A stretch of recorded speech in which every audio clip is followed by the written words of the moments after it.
Hola, estamos en un nuevo podcast de Lágora, ¿no? Esta aplicación que está ayudando a transformar la política del futuro hoy, ¿no? El Ágora Podcast está ubicado acá en Estación Italia, en el centro del barrio Italia. Lágora, la nueva forma de participación en esta plaza digital. Hoy día estamos con Karina Oliva, dirigente política chilena. Voy a hacer la presentación, digamos, con la pequeña descripción, digamos, porque me pareció muy interesante. Dirigente política chilena, mamá de Emilia, que nos comentaba fuera de cámara que tiene 12 años, ¿cierto? Así es. Hincha de la Católica, licenciada en Ciencias Políticas y Relaciones Internacionales. En 2015, junto a otros dirigentes sociales, políticos y estudiantiles, funda el partido Poder Ciudadano, el cual preside hasta enero del 2019, hasta hace muy poquito, digamos. Fundadora y vocera del Frente Amplio. Desde enero del 2019 asumió como directora ejecutiva de la Fundación Chile Movilizado y consejera política de Comunes. Hartas cosas, digamos, ¿no? Y hay otras más que las voy a ir mencionando como de a poco. También nos acompaña Diego Brache, director ejecutivo del proyecto Lágora. Hola, hola. Muchas gracias por la invitación. Muchas gracias por venir, Karina.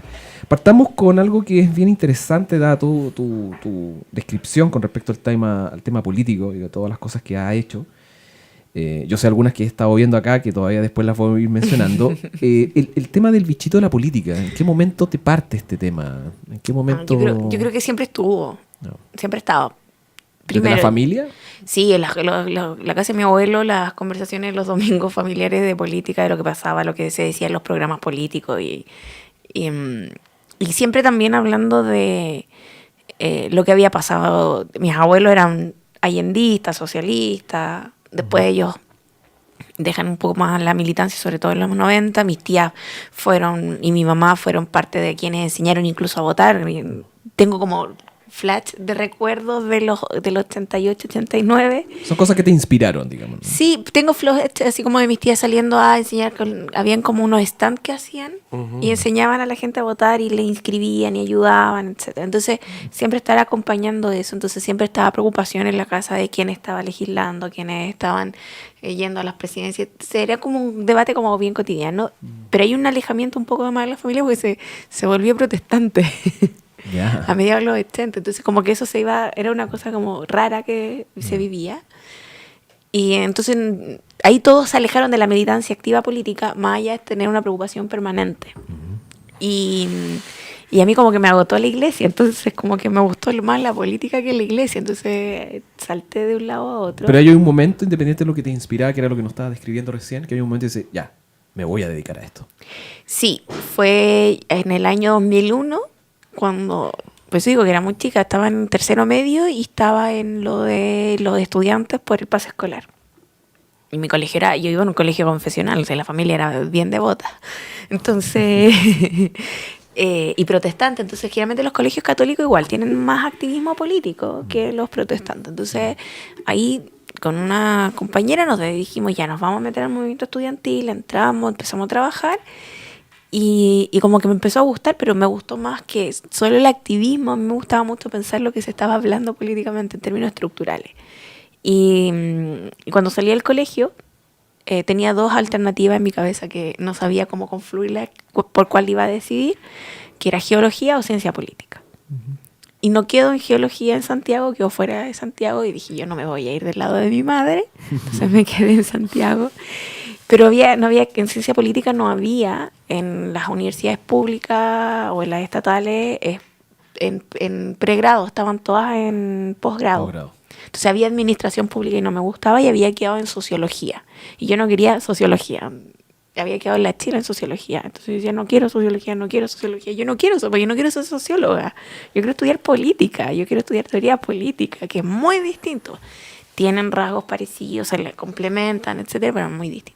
Entonces ahí busqué una universidad, me tuve que ir a una universidad privada que no tuviera tanto arraigo en la administración pública, y terminé estudiando en la Academia de Humanismo Cristiano Ciencia Política. Y todos me vieron como bien resuelto, porque como saltaste de la geología, que es muy científica, a la ciencia política. Entonces yo decía, tienen algo en común, que es un poco los puntos de la inercia. Era un debate un poco aburrido, que en mi casa mi abuelo estaba aterrado, porque siempre me veía en eso, después falleció. Antes que yo entrara justo a la universidad, porque me tomé un año sabático porque estaba muy confundida. Muy normal. Muy confundida. Y él estaba muy preocupado porque si me dedicaba a la política era muy peligroso, que Chile no estaba acostumbrado a periodos largos de democracia, siempre interrumpida. Entonces también había un poco de temor en eso, pero bueno, nunca me limitó, siempre me decía, ten cuidado. Más bien él trataba de hacer que mi mamá me persuadiera, pero como que nunca le fue muy bien. Tiene que haber sido divertido, digamos, ¿no? Porque en el fondo la razón por la cual tú decidiste esto tiene que ver también con esa genealogía de la familia, digamos, ¿no? Pero Claro. cuando después ya ven a la nieta o a la hija haciendo eso, ¿qué hicimos? ¿Qué hicimos? Pero cacha la advertencia, porque claro, generación antigua, el temor de que volviera una dictadura, Como ellos ven la política. que te ganaras una beca Pinochet, pero con otro Pinochet, todas esas cosas que empezó a advertir que la política era... Y que había sido cíclica en términos políticos, nuestro histórico, nuestra democracia siempre ha sido como eslabones dentro de una línea histórica en donde no podemos decir que los gobiernos que desde de la primera constitución que hace el señor Diego Portales es muy amigable o muy democrática, No, o nada, lo que viene para después, nada. o lo que hace Jorge Montt después. Entonces, uno va analizando, evidentemente la gente, la familia siempre tienen temor en cómo nos van involucrando, y después para mi familia, cuando ya esto de poder ciudadano, mi mamá me miró con una cara, por favor, otra locura nomás. Otra locura más, no, Y claro. ya con hija, Vuelve a además. vuelve a geografía. ¿no? Claro, mi mamá dice, todavía me arrepiento porque no te insistí que te fueras a estudiar geología. Eso. Estamos con Karina Oliva. Ella es coautora del libro La estética de la derrota o ¿Por qué la izquierda no gana? Mira, ¿por qué la izquierda no gana? Abril del 2015, Fundación Chile Movilizado. ¿Por qué la izquierda no gana? Bueno, ese libro surge a propósito de todas estas locuras. Antes del partido, involucramos una campaña presidencial muy a concho, que fue la campaña de Marcel Clot, del Toda la Moneda. Esta cosa así como bien, como más rupturista y todo, que se suponía que iba creciendo en el ámbito como estudiantil, que se llenaban los lugares de ir a ver, de escuchar, de ser partícipe, una campaña muy a pulso, muy ciudadana. Pero se empezó a autocomer, a ensimismar y a tomar condiciones más bien de acercar a rechazar a la gente, o sea, a expulsarla. Y terminó en un 2,8, que fue un fracaso. De esos fracasos que duelen profundamente y que del que cuesta mucho levantarse. Porque no era solo el candidato que fracasaba mucha gente que había dejado de trabajar, había dejado su pega, le había puesto el empeño, se dedicaba a pensar, levantaba un programa, hacía desde con sus vecinos, juntaba fondos y salía a hacer rayados, que en esa época se hacían. Pero ¿no te pasa, Karina, que de esa forma también ese tipo de representación termina como coartando los movimientos y esa fuerza, digamos? Es que por eso digo que ahí hay una estética, porque cuando se proponen esta publicación era cuestionarse cuánto la izquierda muchas veces se pone como la prioridad de la moral en vez de abrir el espacio. Generalmente cuando las políticas se hacen en función de la moral cierra. Porque pone limitantes, porque te pone restricciones. Si tú no haces esto, la moral de una u otra forma establece un bien y un mal, una cosa bien maniquea. Entonces, la izquierda tiende a ser bastante así, sí, hay que reconocerlo. Más allá que uno esté dentro de ese espacio político y promueva muchas ideas izquierdas, no quiere decir que actuemos perfectamente. Esta cosa de andar apuntando quién es amarillo. Si no me gusta lo que hace, es amarillo. Si no estoy de acuerdo con lo que hace, yo tengo la verdad y estos son los buenos y estos son los malos. Yo creo que es un mal. Y hoy día yo he visto conversaciones entre izquierdistas y amarillo, un insulto fuerte. Es como que te agreden. Claro. Y yo digo, a mí tengo zapatos amarillos y a mí me gusta. No, pero Entonces claro. me genera una contradicción No, profunda. y te pueden tirar de amarillo. Sé que yo no estoy tan de acuerdo con lo de Venezuela. Amarillo. El mínimo. Claro, es como cultural. Claro, Sí. y hay un problema, porque al mismo tiempo el desafío que es generar transformaciones institucionales, políticas, o decirle al resto, yo soy puro. Entonces, se genera una estética en que levanta las banderas y no las baja. ¿Y se trata de las banderas o se trata de que las mujeres... Las convicciones. Que todo tiene que ver con convicciones, porque ellos tienen una convicción de que la moral es más importante del que hacer. Y ahí hay una convicción legítima pero que es la que tenemos que evaluar cuál es la que llevamos para adelante. Porque, por ejemplo, cuando hablamos del encarcelamiento de las mujeres, que está hoy día fuerte el debate feminista, y vemos que en la cárcel de mujeres el 80% de las mujeres que están en condición de rea es producto de delitos por buscar sustento. Podemos juzgar que... y el 50% son por narcotráfico. O sea, de ese 80, el 50 es por narcotráfico. Ninguna de esas mujeres se ponen en función de hacerlo porque quiere levantarse un día a ser narcotraficante y arruinarle la vida a alguien. Que tienen que llevar el alimento a su casa. Pero estamos todo el día juzgando a toda la población que esos son los malos, pero al mismo tiempo son víctimas.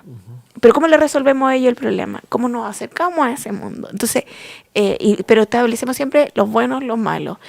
Cuando avanzamos en reforma, claro, es muy difícil avanzarlas al 100% porque tienes una contraparte también muy dura y muy fuerte.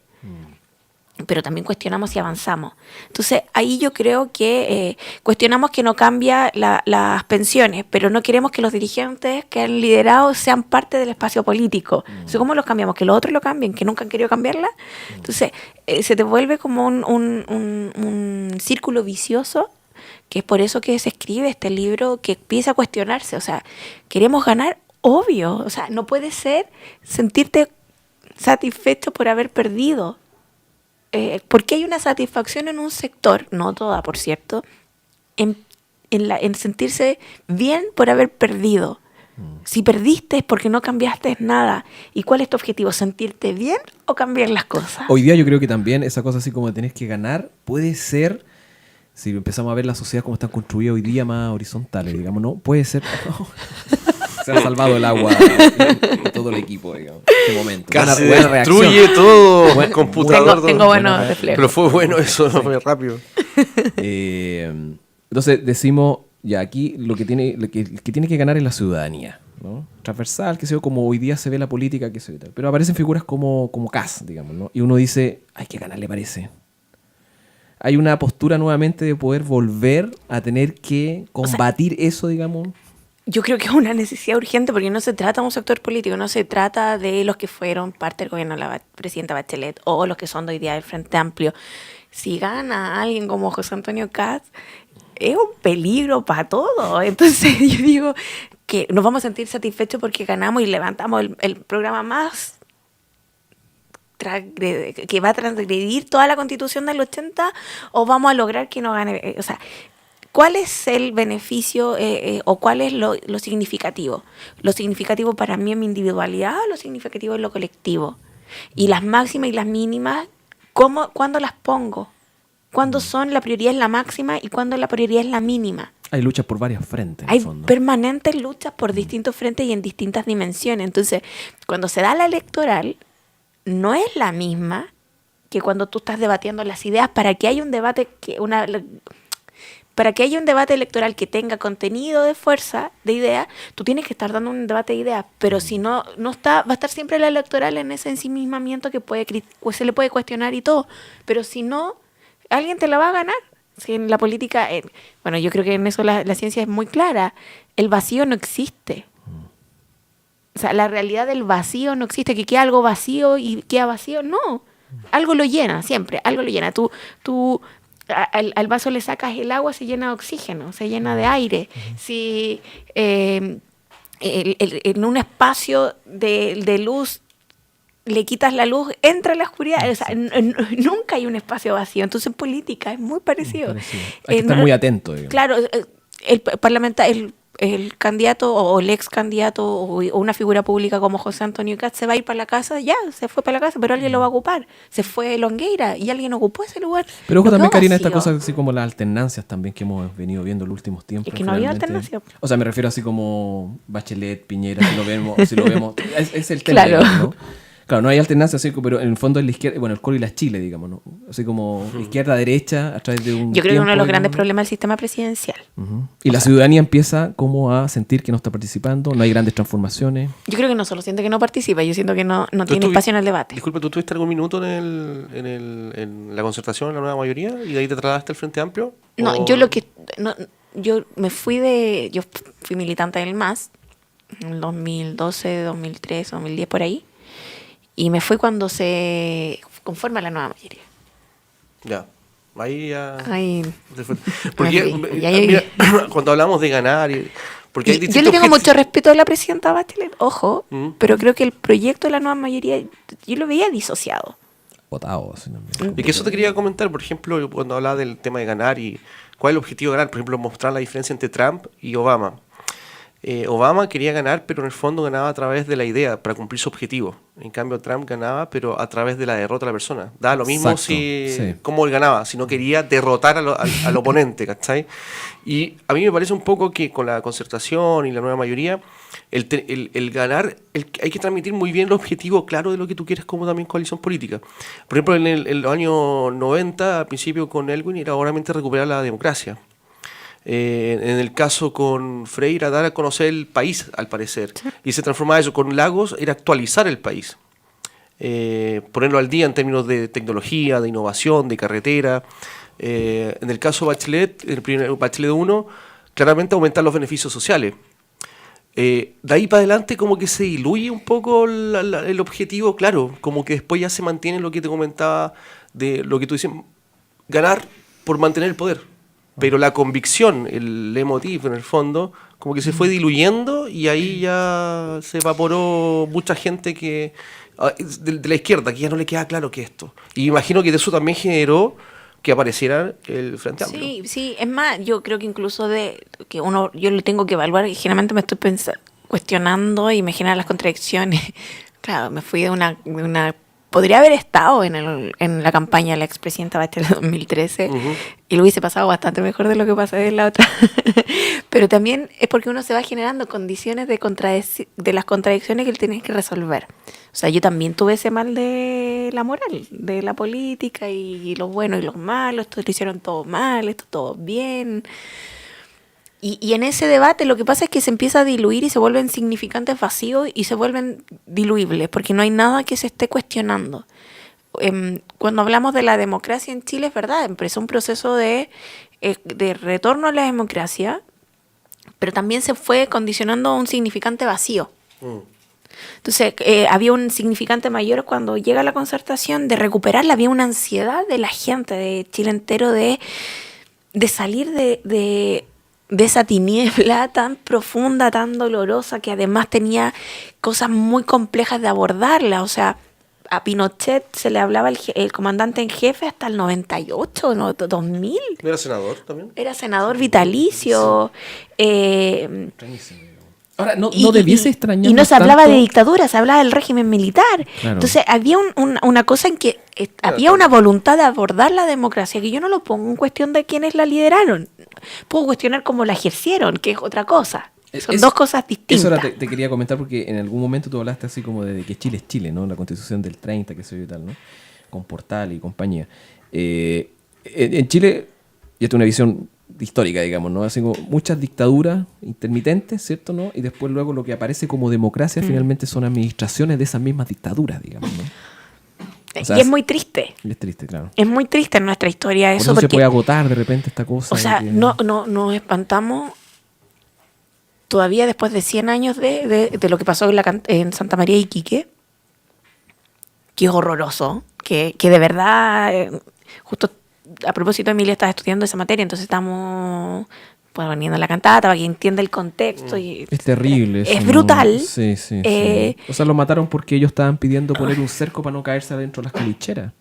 Era un cerco que había que poner, ponte tú. Esa es una de las cosas. O sea, y se ha tratado de recuperar la historia, la memoria histórica de lo que pasó en Santa María de Iquique, y tú ves hoy día un colegio que está ahí, y donde se enterraron, el cementerio donde estaba enterrado, la fosa común donde destinaron los restos de los pampinos, hoy día es una población y que está botado el monumento.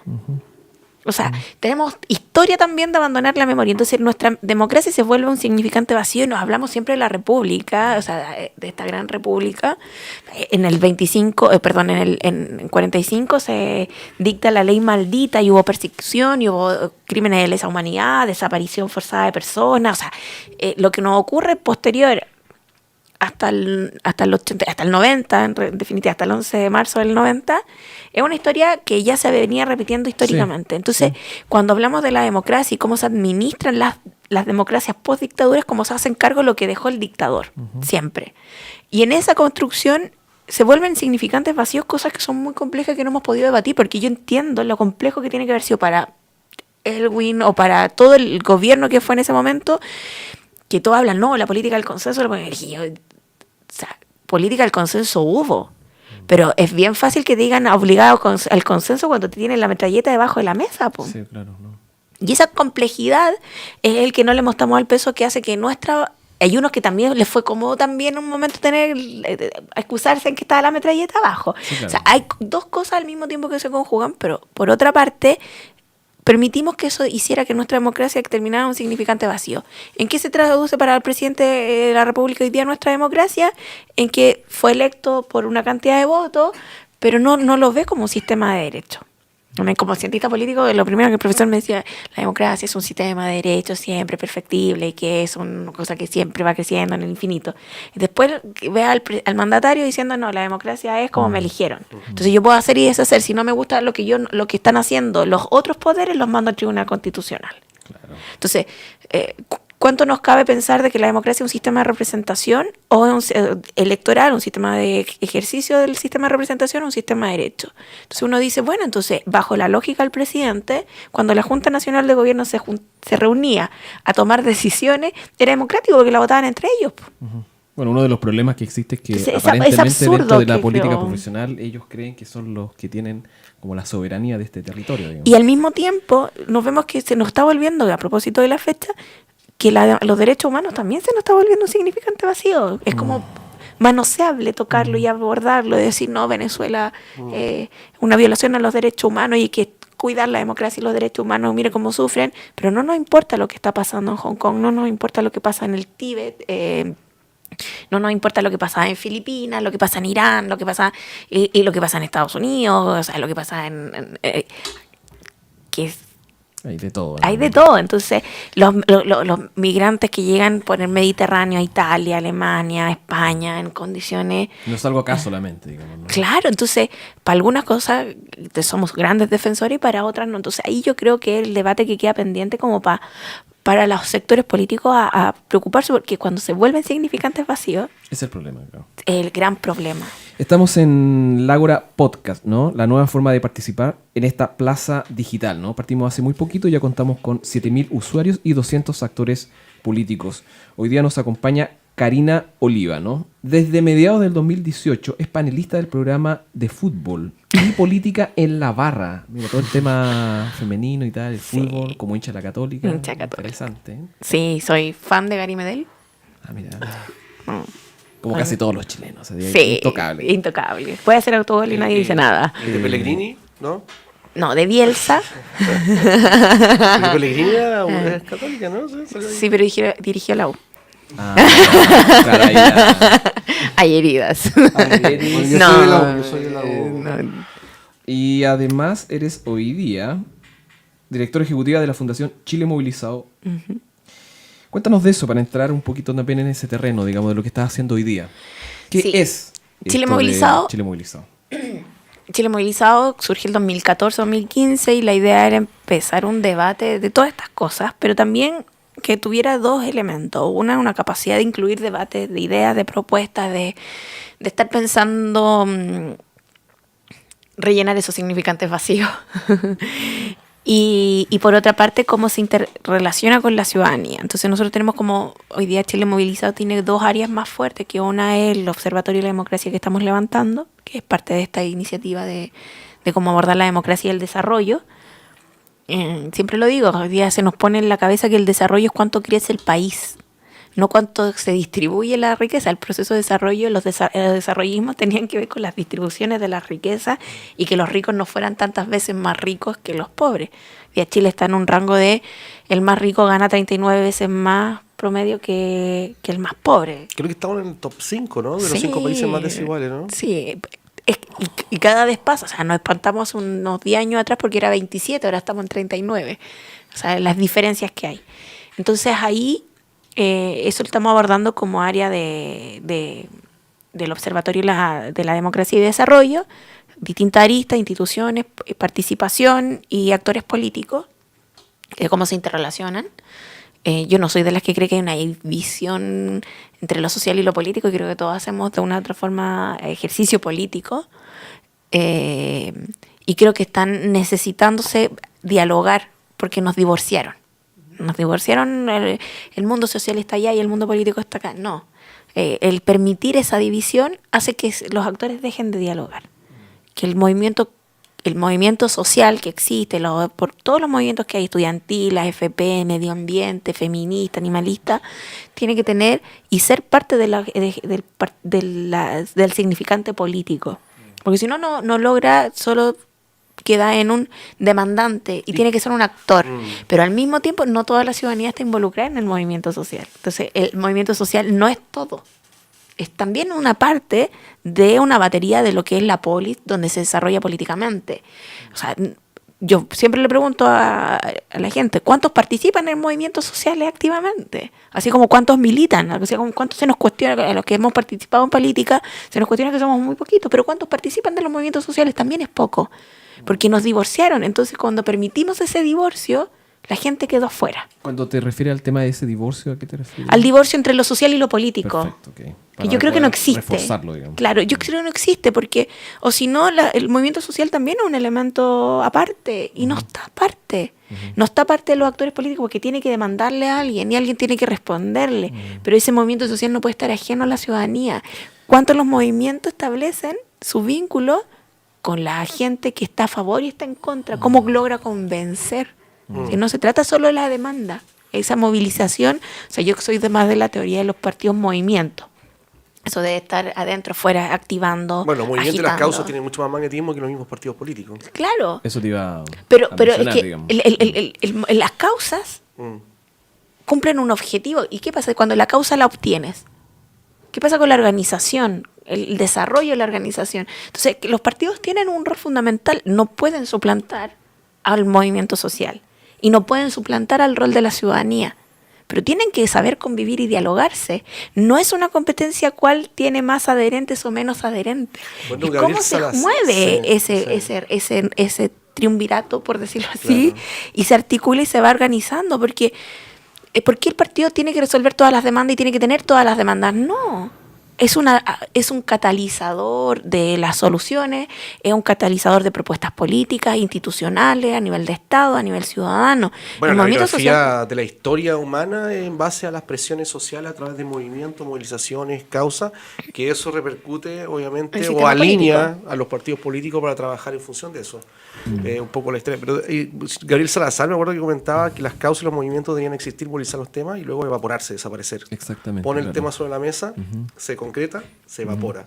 Porque si continúa, se transforma en el partidismo y hay que cambiar el sistema del sistema. Y ahí Oligarquiza. aparecen estos incentivos que el poder, que un montón de cosas.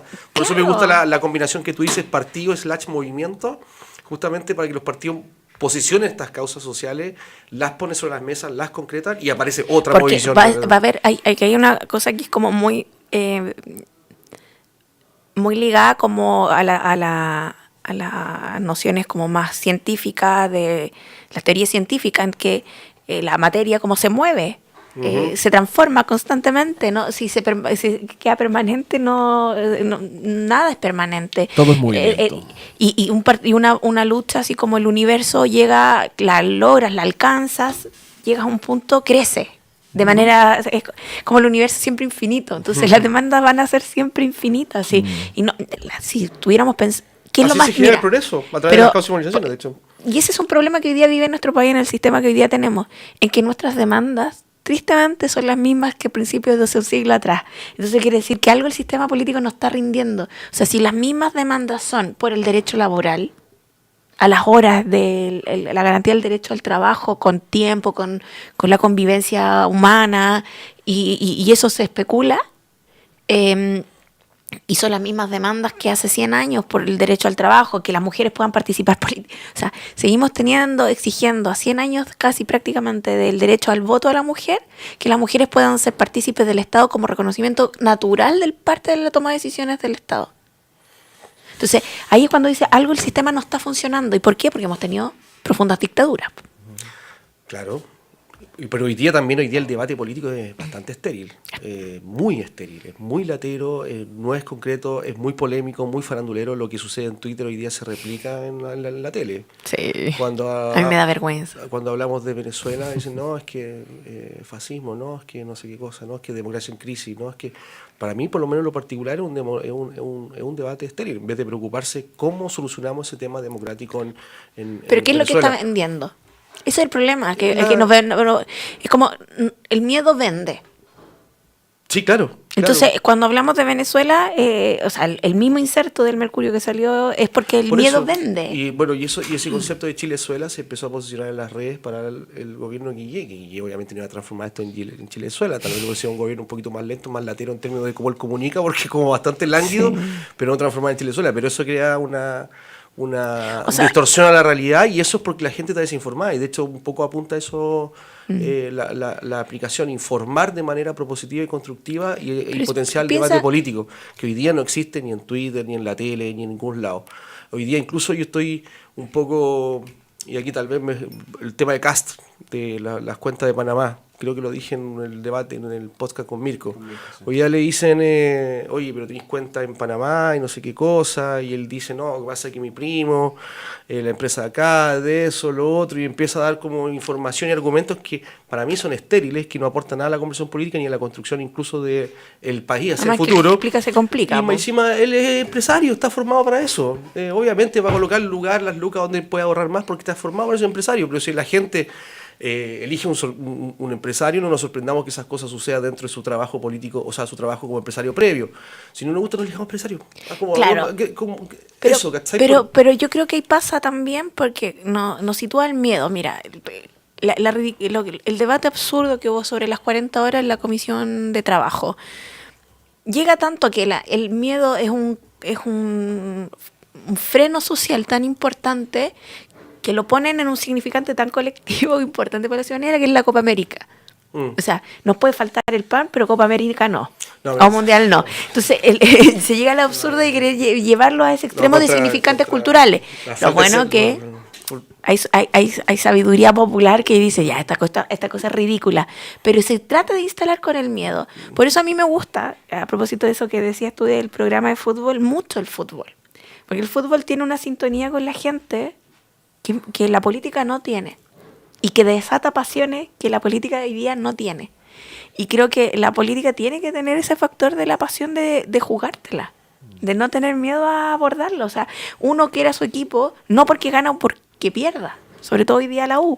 Entonces ahí estamos siempre. Ahí están los hinchas. En cambio, cuando el Colo-Colo va perdiendo, el estadio está vacío. La U está lleno siempre. Sí, yo no entiendo. Hay que ver por convicción. Hay un romántico, pues viejo. Romántico.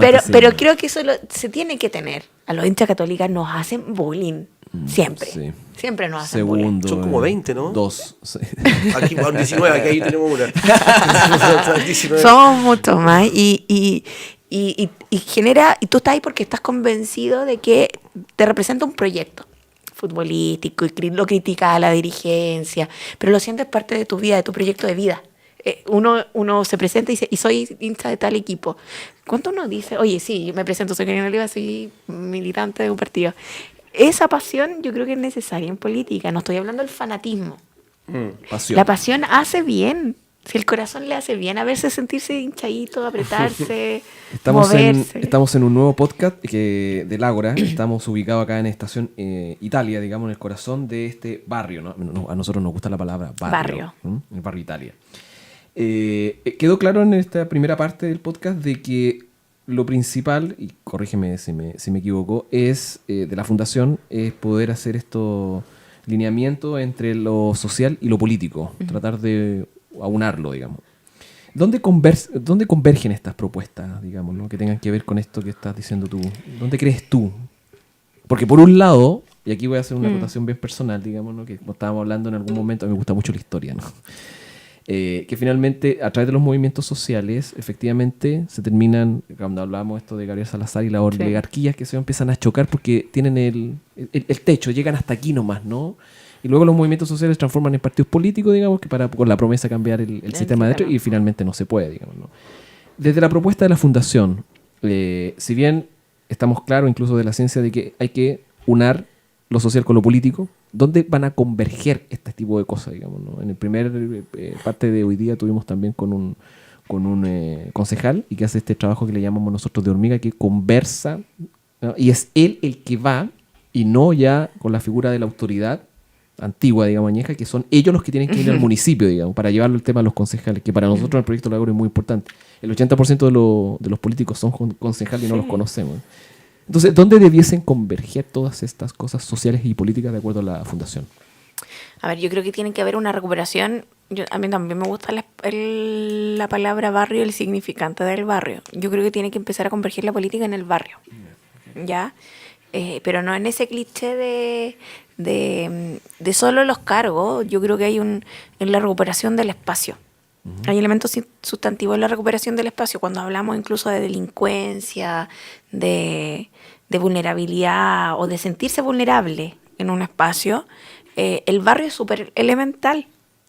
Y la política tiene que volver a ser parte de ese retorno yo soy de las que cree que la política tiene que ser un retorno a su espacio más cotidiano. Es la política más cotidiana, es donde tú le pegas a las estructuras que están mal. Pero ahí, disculpa, para hacer una acotación, tú dices, o como propuesta, es que ese político tiene que ir a ese barrio o estar en ese barrio.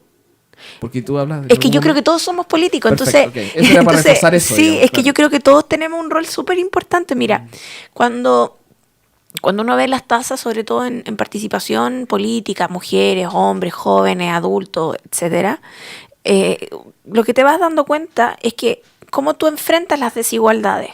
Como un factor determinante de la delincuencia es la profunda desigualdad que tiene en nuestro país. Hay guetos. O sea, hay guetos donde está la pobreza muy enclaustrada y está en la mayor cantidad de zonas rojas. Y además son las que, de rara manera, por ejemplo, se dice que hay que dotar un aparato policial profundo en esos barrios. ¿Cuánto eso puede terminar militarizando a quien ya ha sido vulnerado sistemáticamente por su falta de acceso, de derechos, etcétera? Un 100%. Claro, entonces son políticas que no han funcionado en otras partes del mundo. Por ejemplo, Brasil. O sea, las favelas brasileñas han sido militarizadas con un fuerte contingente, pero no han resuelto nada. O sea, terminó en exterminio, política de exterminio. Claro, entonces ahí uno dice, la política tiene un rol de volvernos a todos actores políticos. Por eso yo no creo esto de uno es social y el otro es político. Nuestra convicción como fundación es cómo hacemos que yo soy político y algunos van a tener la diferencia que asumen un rol distinto porque tienen un rol de representación.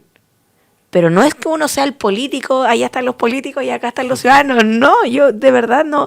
Creo que ha sido un daño pensar eso. Tiene que haber un punto de conexión. Digamos. Tan conectados, o sea, por ejemplo, fíjate que los barrios que han ido emergiendo y han ido vinculándose políticamente, socialmente, colectivamente, culturalmente, son barrios que han mostrado cambios significativos. Barrio, ya podemos poner ejemplo Barrio Italia, pero también tenemos Barrio Mata, Barrio Yungay en Santiago, que empiezan a hacer una política no solo por la seguridad, la hacen porque quieren conectarse con saber con quién viven. Exacto. Y hay migrantes, como hay seres sociales que somos. Seres sociales que somos gregarios, que nos necesitamos mutuamente, de resolver conflictos súper fundamentales como cotidianos. Entonces, por ejemplo, ¿cuántas personas para enfrentar las desigualdades estructurales si tú enfrentas la desigualdad que viven mujeres adultas mayores que se han dedicado toda su vida al cuidado de terceros y lo resuelves en términos políticos, con política pública, tú puedes hacer que esa persona pueda ser un agente político, un actor político, un representante político que antes no había podido ser. ¿Y cuál es el camino según tú? Pensando me encantaría tener toda la respuesta. O sea, alguna propuesta, digamos, porque igual acaba de describir todos los espacios que hoy día estamos girando en Laura, el actor político, la junta de vecinos, las conexiones. Sí. Nosotros queremos transformar esto en una plataforma de líderes de opinión. Entonces, ciudadano se activa. Yo, por ejemplo, nosotros como fundación, paralelamente en esta área que tenemos, que es lo político, estamos trabajando mucho con jóvenes. Nosotros tenemos nuestra área de ultravioleta y otra de medio ambiente, que son las que hacen el activo. Y partimos, por ejemplo, con estudiantes de media con talleres sobre violencia en el pololeo. que al final no solo terminamos hablando de violencia en el pololeo, terminamos hablando de todas las formas sistemáticas de violencias que hay en la sociedad que nos hemos ido generando. La violencia económica, la violencia institucional, etcétera, etcétera, etcétera. Entonces, abordarla con estudiantes para nosotros ha sido súper bueno, porque genera un vínculo con un actor que siempre, porque además nuestra sociedad es muy adultocentrista, entonces los estudiantes no tienen nada que decir, solo les podemos mandar carabineros que les registren las mochilas. Y es como y solo el control preventivo de identidad a menores de edad, pero no tienen derecho a votar, no tienen derecho a opinar con las leyes que entonces para algunas cosas tienen discernimiento para lo punitivo, pero para el desarrollo colectivo de la sociedad no tienen. Ahí no pueden participar. Ahí no pueden participar. Claro. Entonces, lo mismo pasa con los menores de edad, los más pequeños, incluso, que no quieren que tengan educación sexual. ¿Qué les van a creen que alguien les va a enseñar el Kama Sutra? No sé, es como que que encuentro absurdo. Claro. Entonces, me acuerdo en mi época, No está mal tampoco. No está mal, pero- me acuerdo el Jocas las jocas, Las la jocas, jornada quedó- de educación sexual. quedó, pero, o sea, No, bueno, claro, en esa época que muy existía el complejo. concepto del hijo ilegítimo, imagínate. Claro. ¿Y ¿Y cuánto costó cambiar eso? Exacto. Entonces, nosotros en nuestra área Focas. ultravioleta abordamos la violencia en el pololeo para abordar otras áreas y hablamos de cómo las diferencias estructurales entre mujeres y hombres, las diversidades sexuales, las nuevas identidades, cómo se van reconociendo. Y eso permite que te vas llenando, te vas nutriendo de lo que está pasando y los vuelves actores políticos relevantes, porque están dando una opinión. Y por otro lado, estamos trabajando, levantando un proyecto con jóvenes, acción climática, por el cambio, jóvenes por acción, Un segundo, por la acción porque climática. lo acabo de ver acá en internet, que lo mencionaste, ¿no? Que esta cosa de ultravioleta, digamos. Esa es nuestra área ultravioleta, la que ve la agenda de género. Y que tiene que ver con esta violencia, digamos. Con esta, claro, violencia en el pololeo, que es la que estamos partiendo, sobre todo por menores de edad, Y de ahí acoso como- y todo, pero al mismo tiempo estamos ahí, nosotros partimos el año con una exposición itinerante que ha ido incluso hace una semana estaba en Villa Alemana, en un colegio, de los hitos importantes que han hecho mujeres en el cambio de la historia. Cuando sale la Declaración del Hombre y Ciudadano después de la Revolución Francesa, a los 2 años, un año después, se establece los derechos de la mujer y la ciudadana. El derecho a voto, el hito de esta sufragista inglesa que se tira a las patas del caballo del rey y obliga en definitiva a que se les reconozca el derecho al voto, las mujeres como Elena Caffarena aquí en Chile, incluso la expresidenta Bachelet, o sea, que evidentemente ninguna de ellas cambió toda la historia de las mujeres, pero fueron hitos significativos Que aportaron. y mujeres importantes también en el proceso de independencia de América Latina, como Juana Zurduy, como que no se les reconoce. Y no fueron actores menores, no fueron quienes no eran que andaban tomándole la bitácora al general, eran generales. No están en ningún libro de historia, Y no digamos, están. dentro del sistema. No, entonces, eso parte de nuestra área ultravioleta, que la lidera la Estefanía Campo, y que hoy día es como abarcar para ya el próximo año estar en más colegios permanentemente, y nosotros trabajamos en que es más interactiva esa jornada con distintos cursos. Incluso nos han pedido ir a colegios de hombres, que generalmente son Fantástico. fantásticos, y generamos vínculos y los vamos apoyando en distintas materias. Un trabajo desde la educación bien importante que hace la fundación. Sí, digamos, ¿no? sí ha sido, y yo lo paso bastante bien. Yo te cuando interrumpí para poder describir qué es lo que era el tema de ultravioleta, Dale. pero ibas a nombrar otro. Sí, ese está en nuestro piloto, que es talleres sobre la acción climática, acción Eso. joven por el cambio climático, Cambio climático. que son talleres también para estudiantes para Creo que abordar ya eso. hay que colocarle ya emergencia climática. Sí, porque creo que es súper preocupante y siempre se pone como solo lo verde, como si fuera solo el problema como los árboles. Es el problema con el océano, es problema con la producción textil, es problema con la producción minera, es problema con la producción de la pesca. O sea, hay un problema productivo que tiene que estar, no es solo cómo cuidamos árboles y los abrazamos, Eso es sino como- ecología, es otra cosa. que es distinto. Aquí estamos hablando con un sistema productivo que no solo nuestro país es extractivista, sino que el resto del mundo. Hay países que están mucho más abrazados a políticas con sus países, pero ellos como inversionistas en países como el nuestro son bastante arrasan. O sea, los noruegos, por ejemplo, cuidan harto su ecosistema allá, pero acá viene a dejar la escoba. Entonces, creo que... Igual el tema de la emergencia climática, la solución técnica, yo trabajé 5 años en construcción sustentable, una corporación que difundía esto y lo trataba de poner en las distintas universidades como temática, trabajar con el ministerio, porque hay algo que la gente desconoce, que el 50%, el 47% de las emisiones las genera el proceso constructivo, la construcción, principalmente porque tú pasas el 90% de tu tiempo al dentro de una instalación y consumiendo energía, y la energía del origen, el 80% es fósil. Pero más allá de eso, hoy día la solución al tema del cambio climático, de emergencia climática, que de hecho cambio climático es un nombre que se hizo a través de un focus group para restar la importancia, porque el tema es emergencia climática. No, es calentamiento global. Perdón, es calentamiento global. Y le transformaron a cambio climático para que no sea tan potente, que es un tema político. Y a eso hoy día la solución de eso técnicamente existe. Están todos los elementos para hacerlo. Chile para descarbonizarlo inmediatamente. Pero el tema político el que tiene aquello. La conversación. Yo creo que es una conversación política y una conversación de inversionistas, porque los que toman las decisiones son decisiones políticas, las presiones que hay son económicas. O sea, y ahí volvemos al tema político que se puede meter incluso si cuando yo enciendo y apago la luz, hay un tema político. Sí. ¿Cómo llega la tarifa? ¿Cómo llega la energía? Es como, incluso algunos dicen, no, si es que la energía eléctrica es la más limpia. Es cierto, la energía eléctrica es la más limpia, pero ¿cuántas hidroeléctricas funcionan a través también o reciben energía a través de procesos con...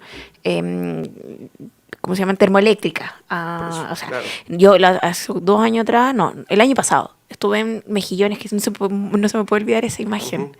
Yo llego a Mejillones a revisar, a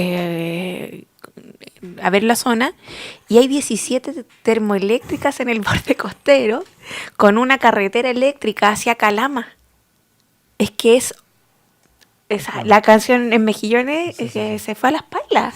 Porque... Y Calama con las condiciones solares que tiene, imagínate. Claro, es que además es poco eficiente en términos de 1000 factores. O sea, tener una carretera eléctrica con lo que corre, o sea, la cantidad de energía que va en la carretera eléctrica desde Mejillones hacia la zona de la cordillera, por las grandes empresas mineras que están allá, 17 termoeléctricas en un borde costero que no tampoco es tan grande la extensión que está, y con tirar los desechos de la termoeléctrica directo al mar. Están las salidas, pero es que de verdad es como es espantoso es impactante y a la vez impactante. Y cuando vienen bajando de las empresas mineras los residuos de todo lo que fue el relave minero y los químicos que tienen, vienen en unos saquitos abiertos. Entonces va pasando el trencito con todos los desechos tóxicos y se van cayendo. Y es como estar en Springfield. Entonces es como que estamos todos como medio quemando las llantas de los neumáticos. Sí, entonces tú te angustia. Y solo salen campañas de bañarnos 3 minutos. Pero ¿cuánto le estamos diciendo a las empresas mineras? O sea, en Antofagasta tú vas en el borde costero. Un tercio del impacto ambiental hoy día el consumo energético de la Yo la otra vez estaba en Antofagasta y me decían, báñate. Es que me daba como terror porque de verdad toda esa como cosa que se ve brillante, que se ve muy linda, es tóxico. Entonces, y nuestra población está conviviendo con eso. Entonces, no es solo abrazar árboles ni que llueva más, sino que tiene que ver qué decisión política detenemos la máquina para cambiarla. Sí, ese es el problema, y la decisión es política, pero también tiene que ver cuántos empresarios van a estar disponibles a no ganar tanto para que no explote, no nos terminemos muriendo todos. Estamos con Karina Oliva. Ella es directora ejecutiva de la Fundación Chile Movilizado. ¿Dónde y cómo podemos saber más de la fundación? Eso nos interesa a nosotros como medio para poder difundir. Sí, bueno, nuestra página web, que es chilemovilizado.cl, nuestra página web, también nuestro Facebook, nuestro Twitter, y ahora tenemos Instagram, lo lanzamos hace poquito, así que síganos, ahí estamos invitándolos. Y a seguir. ¿Cómo es el Instagram? Déjame buscarlo, porque siempre se me pierde el... Pero está acá el Feli. encargado de comunicación también. No Sí. estamos el tiempo, búsquenlo por favor, porque es importante que lo mencionemos. Chile acá. Movilizado _. Chile Movilizado _bajo. Sí, ahí está. Ya, para poder seguir ahí. las Para que lo redes sociales. sigan, estamos con hartas actividades. Ayer también tuvimos participación en un foro sobre las mujeres en las instituciones públicas. La próxima, en unos días más vamos a estar en la Universidad de Talca sobre un foro sobre los que escribió, o sea, los escritos de Chantal Mouffe sobre democracia, y así estamos participando en distintas cosas. Con esta cosa de ser la persona como figura social Sí. política, digamos. Sí. Transformándola también en Ontológicamente ciudadana. política. Claro. O sea, algo que nos diferencia a los animales es ser políticos. Muchas gracias por Muchas haber gracias a aceptado la invitación a este podcast de L'Ágora, en donde estamos tratando de aportar a esto que también hacen ustedes de otra manera, que es las transformaciones de las políticas que queremos en el futuro, pero comenzar a hacerlas desde hoy. Ya. Igual, disculpa, una última pregunta. No, el podcast nos permite hacer eso. ¿Cuáles son tus pasados a seguir como política o como actora política? Ay, no sé. ¿Quieres participar en las municipales? Mira, hay una evaluación del partido que me estaban proponiendo evaluar. Me dijeron, es que es muy difícil ser candidato y candidata, es complejo. Ver si voy dentro del Frente Amplio a una campaña de consejera regional, pero eso está en evaluar, Ya, a consejera regional. Pero cuando me lo propusieron, como que me costó tragarlo.